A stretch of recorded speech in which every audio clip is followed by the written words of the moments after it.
لائق عزت و کریم علماء کرام شورا اعظام جملہ حفاظ قرآن خواتین اسلام عزیز بھائیوں عزیز بچوں السلام علیکم ورحمۃ اللہ تعالی وبرکاتہ۔ الحمدللہ رب العالمین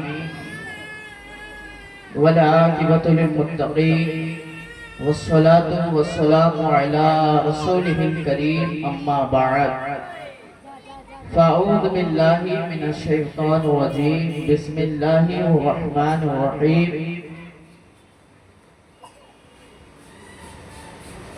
وما ارسلناک الا رحمة للعالمین۔ آمنت باللہ صدق اللہ العظیم وبلغنا رسولہ النبی الامین المتین المبین المعین الکریم ونحن علی ذلک من الشاہدین والشاکرین الحمدللہ رب العالمین۔ کہ سب سے اعلیٰ و اولیٰ ہمارا نبی، سب سے بالا و بالا ہمارا نبی، سارے اچھوں میں اچھا سمجھیے جسے، ہے اس اچھے سے اچھا ہمارا، اور جن کے تلووں کا دھوون ہے آب حیات، جن کے تلووں کا دھوون ہے آب حیات، ہے وہ جانے مسیحا ہمارا نبی۔ میں نے جس آیت کریمہ کی تلاوت کا شرف حاصل کیا، اللہ تبارک و تعالی ارشاد فرماتا ہے وَمَا أَرْسَلْنَاكَ إِلَّا رَحْمَةً لِلْعَالَمِينَ، اے محبوب ہم نے آپ کو ساری جہان کے لیے رحمت بنا کر بھیجا، سارے خطے کا نبی بنا کر بھیجا ہے۔ آئیے حضور کریم صلی اللہ علیہ وسلم کی باتوں سے پہلے سب مل کر درود شریف پڑھیں، اللہم محمد صلی اللہ علیہ وسلم السلام علیکہ یا رسول اللہ یا حبیب اللہ صلی اللہ علیہ وسلم۔ آج ہمارے قوم کا انسان نعرہ لگاتا ہے لبیک یا رسول اللہ، اس کا معنی کیا ہوا؟ اس کا معنی یہ ہوا یا رسول اللہ میں حاضر ہوں، یا رسول اللہ میں حاضر ہوں۔ ہم کہاں پر حاضر ہیں آپ بتائیے؟ ہم جب نماز سے دور ہو چکے ہیں، ہم رب کی عنایت سے دور ہو چکے ہیں اور نعرہ لگاتے ہیں لبیک یا رسول اللہ میں حاضر ہوں۔ ہم شراب کے اڈوں پر اپنی نمائش کر رہے ہیں اور کہتے ہیں لبیک یا رسول اللہ میں حاضر ہوں۔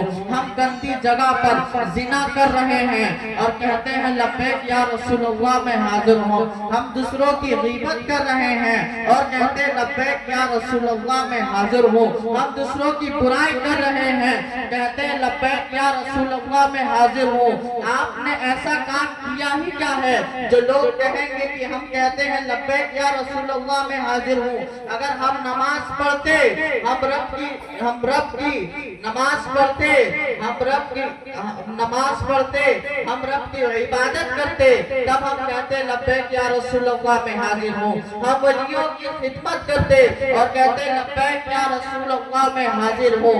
ہم نماز پڑھتے، ہم روزہ رکھتے، ہم حج کرتے، ہم زکوٰۃ دیتے اور کہتے ہیں لبیک یا رسول اللہ میں حاضر ہوں۔ آپ ایسا کام کریں کہ مرنے کے بعد جب آپ کا جنازہ اٹھے تو مرد عورتیں بھی کفن ہٹا کے کہے غدار نہیں جا رہا ہے مدینے والے کا غلام، سبحان اللہ، ماشاءاللہ، مدینے والے کا غلام جا رہا ہے۔ جب میں اسٹیج کی طرف بڑھا تو میں نے بولے شاہ کی کرامتیں کہ ان کی دعاؤں میں اللہ تعالیٰ اتنا شفا رکھتے ہیں کہ جو ان کا شفا لے لے کبھی زندگی میں اسے بخار نہیں آیا۔ ان کا رتبہ اتنا اعلیٰ ہے، یہی ہمارے بولے شاہ کی کرامت ہے۔ آئیے اسی سے قبل ہمارے غوث اعظم بغداد کے پیر سیدنا عبد القادر جیلانی غوث پاک رضی اللہ تعالی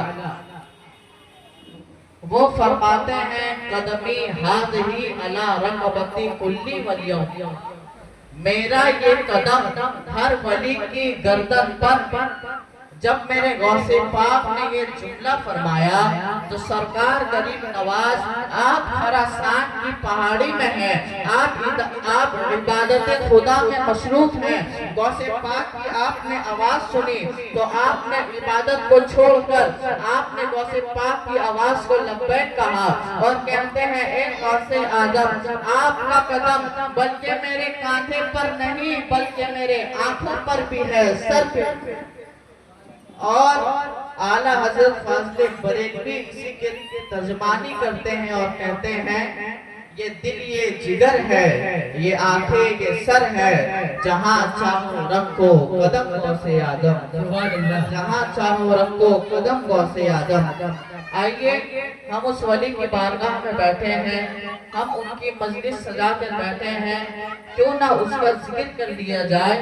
میرے آقا کریم صلی اللہ علیہ وسلم نے فرمایا قرۃ عین کی صلاۃ، نماز میری آنکھوں کی ٹھنڈک ہے، نماز میرے دل کا قرار ہے۔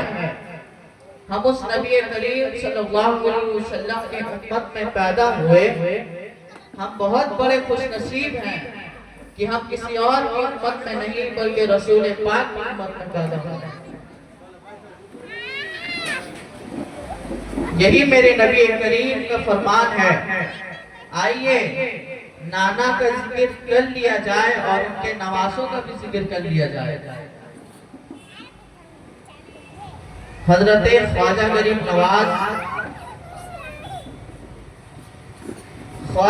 نواز نے جب خراسان کی پہاڑی میں غوث پاک کی آواز یہ سنا کہ